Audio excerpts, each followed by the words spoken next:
Good morning दोस्तों, कैसे हैं आप। देवभूमि एजुकेशन पॉइंट पर आपका स्वागत है। तो साथियों, अभी एक ऐसी स्थिति बन चुकी है कि आप लोगों को अगर कोई नौकरी से संबंधित, कोई वैकेंसी से संबंधित, कोई भर्तियों से संबंधित अगर इन्फॉर्मेशन भी आती है तो वो देने में हमें संकोच होता है, क्योंकि आप देख रहे हैं पिछले काफ़ी समय से किस तरीके से जो है ये अनियमितताएं परीक्षाओं में देखी गई हैं। किसी के एग्ज़ाम हो गए और कोई बच्चे अपनी मेहनत से निकल भी गए, और कई ऐसे लोग हैं जो बीच में हाका फाका टाइप के लोग आके इन्होंने एक माहौल ऐसा बना दिया है कि जो बच्चे पढ़ने लिखने वाले बच्चे हैं, मेहनती बच्चे हैं, उनके साथ बहुत बड़ा अन्याय आप यहाँ पर कह सकते हैं ऐसा हुआ है। अब अगर कोई चीज़ हम इंफॉर्मेशन देना चाहें तो देने में अच्छा जैसा नहीं लग रहा है, लेकिन क्या करें, जो इन्फॉर्मेशन आएगी तो हमारा काम है आप लोगों तक उसको पहुँचाना। दोस्तों, वन निगम में भर्ती आने वाली है, तो यहाँ पर 230 स्केलर की भर्ती आने वाली है। दोस्तों, इसको हम डिटेल में थोड़ा आपको बताता हूँ मैं। मेरे साथ वीडियो में लास्ट तक बने रहना। अपनी प्रतिक्रिया आपको जरूर देनी है कमेंट सेक्शन में। तो दोस्तों, उत्तराखंड में बेरोजगारों के लिए एक अच्छी खबर इसको माना जा रहा है। जल्द ही वन विकास निगम में 230 स्केलरों की भर्ती होनी है। अब यहाँ पर ख़ास बात यह है कि जब से उत्तराखंड बना है, ठीक है, तो उत्तराखंड राज्य बनने के बाद ये पहली भर्ती होगी। ठीक है, तो निगम ने इसके लिए अधीनस्थ सेवा चयन आयोग को प्रस्ताव भेज दिया है। अब अधीनस्थ सेवा चयन आयोग का हाल आपको पता है, तो ये क्या चीज़ें होने वाली है। हालांकि इसका प्रस्ताव भेज दिया गया, जो भी होगा ऐसा नहीं है, ये समस्याएं जो उत्पन्न हो रही हैं धीरे धीरे साफ हो जाएंगी। और इनके भीतर जिस तरीके से एसटीएफ काम कर रही है, इससे काफ़ी संतुष्टि हो रही है और निरंतर लोगों की गिरफ्तारियाँ भी हो रही हैं। उम्मीद करते हैं आगे आने वाले समय में इस पर और उचित कार्यवाही होंगी। और सीबीआई जांच की जहां तक मांग की जा रही है, तो हम सभी लोग ये मांग करते हैं कि सीबीआई जांच इसमें होनी चाहिए। और जितने भी इसमें छोटे से लेकर के बड़े बड़े लोग तक अगर शामिल हैं, तो उन लोगों को भी जो है उनकी स्थिति पर, उनकी तस्वीर भी इसमें साफ होनी चाहिए। 2016 में हुई भर्तियां घपले के चलते निरस्त कर दी गई थी। वन विभाग में वर्तमान में स्केलर के करीब 800 पद स्वीकृत हैं। इस पर कई सालों के बाद कुछ माह पहले ही 200 चतुर्थ श्रेणी कर्मचारियों को पदोन्नति देकर के तैनात कर दिया गया था।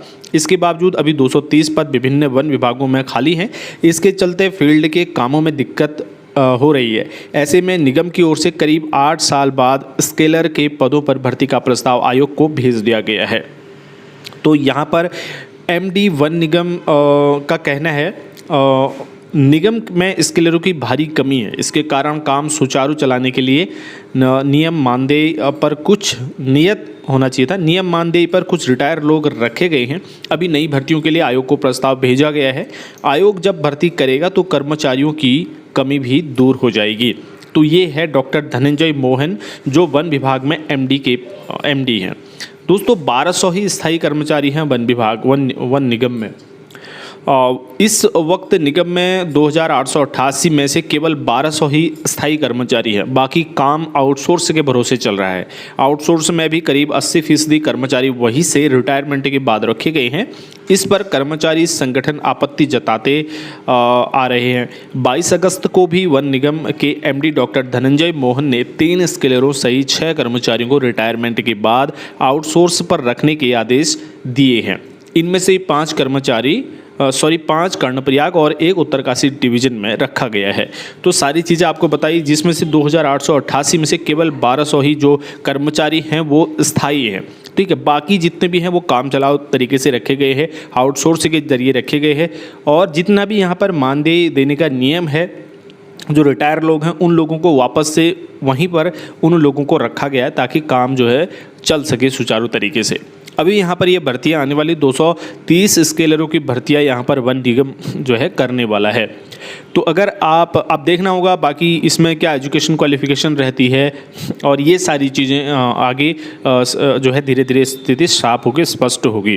ठीक है, तो इस चीज़ के लिए तैयार रहें। और अगर जो इस तरह की अनियमितताएं आजकल देखी जा रही हैं, इससे निराश या घबराने की ज़रूरत नहीं है। दोस्तों, आप लोग अगर परीक्षाएं रद्द हुई हैं तो हो सकता है आपके लिए एक और मौका हो।